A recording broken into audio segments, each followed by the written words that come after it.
চা পছন্দ করি না এমন মানুষ খুঁজে পাওয়া কিন্তু পৃথিবীতে বিরল। আমরা কম বেশি সবাই কিন্তু চা অনেক পছন্দ করি, কিন্তু চায়ের ভ্যারাইটি মানে চাটা ধরনটা এক একজন এক এক রকমের খায়। কেউ লাল চা পছন্দ, কেউ আদা চা, কেউ মশলা চা, কিংবা কেউ গাঢ় দুধের চা। এই চাটার নাম হচ্ছে মশলা চা। আপনারা বাসায় খুব সহজেই চাটা বানিয়ে নিতে পারবেন। আদা, লং, এলাচ, দারচিনি এগুলো ভালোভাবে মিক্সিতে পেস্ট করে নিয়ে দুধ ভালো করে ফুটিয়ে তার সাথে মিশিয়ে পরিমাণ মতো চাপাতি দিয়ে কিছুক্ষণ চুলায় দিয়ে ভালোভাবে ফুটাতে হবে।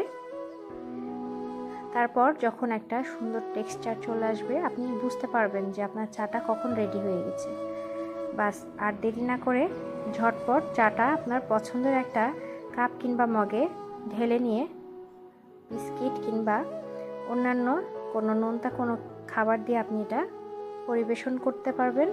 মেহমান বাসায় আসলে কিংবা যখন আপনার মন খারাপ থাকবে তখন এটা বাসায় খেতে পারবেন। আর হ্যাঁ, আপনার হাজব্যান্ডকে যদি এই চাটা একবার টেস্ট করান, সে কিন্তু বাহিরের চা খাওয়া ভুলে যাবে। আপনাদের রেসিপিটা যদি ভালো লাগে কমেন্টে জানাবেন, আর ফলো দিয়ে আমার পাশে থাকবেন। সবাইকে ধন্যবাদ।